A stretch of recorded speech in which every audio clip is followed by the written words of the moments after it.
Vous avez sans doute déjà tous croisé ce type de courbe dont on peut manipuler la forme grâce à des points que l'on peut contrôler, que ce soit dans nos logiciels de montage,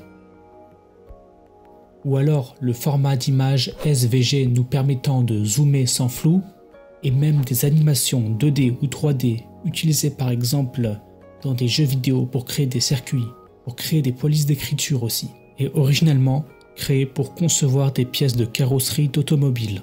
Bref, les courbes de Bézier sont partout.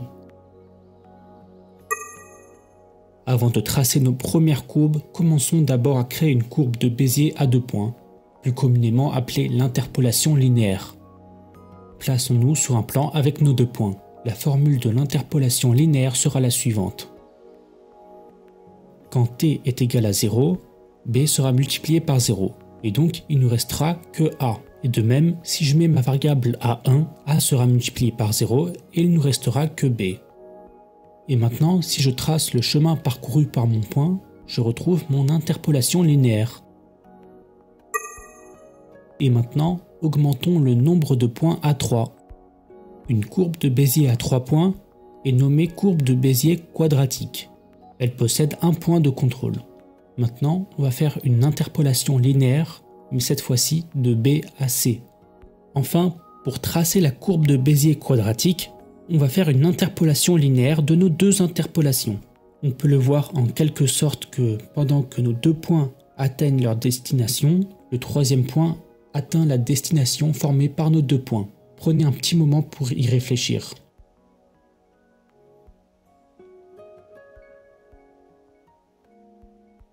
En développant l'expression, on retrouve la formule finale, un polynôme de degré 2 qui lui donne son nom. Ensuite, on peut continuer de rajouter des points de contrôle. Pour la courbe de Bézier à 4 points, c'est exactement le même raisonnement. Elle possède cette fois-ci 2 points de contrôle. On fait une interpolation linéaire entre C et D, et on trace une courbe quadratique avec les points B, C et D. Puis on fait une interpolation linéaire entre nos 2 courbes de Bézier quadratiques. On simplifie l'expression et on trouve la formule cubique de nos courbes de Bézier.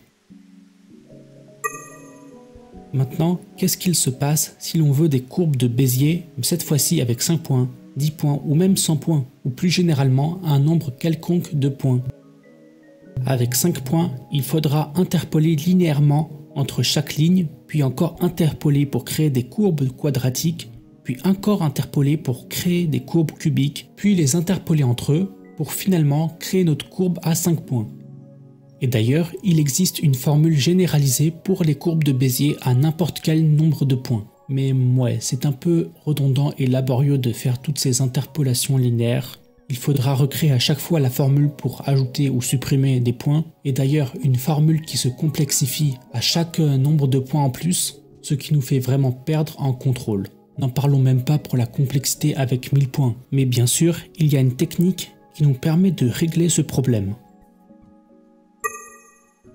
On va créer des courbes de Bézier quadratiques qui vont être continues entre eux. Pour faire cela, c'est assez simple. On va créer des points à chaque milieu d'arête, sauf la première et la dernière. Puis on crée des courbes de Bézier quadratiques tous les 3 points. Ainsi, nos courbes vont être continues grâce au fait que ces 3 points sont alignés.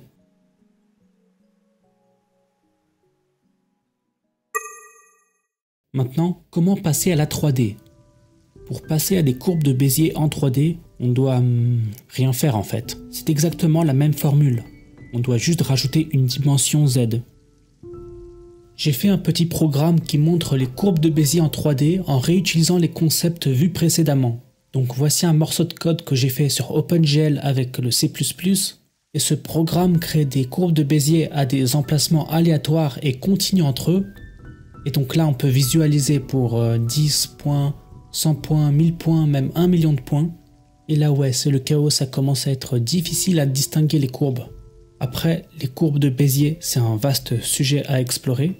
Ça ne se limite pas qu'aux formules de leur construction, et je ne suis pas sûr de si je vais faire une partie 2. Donc merci d'avoir regardé cette vidéo.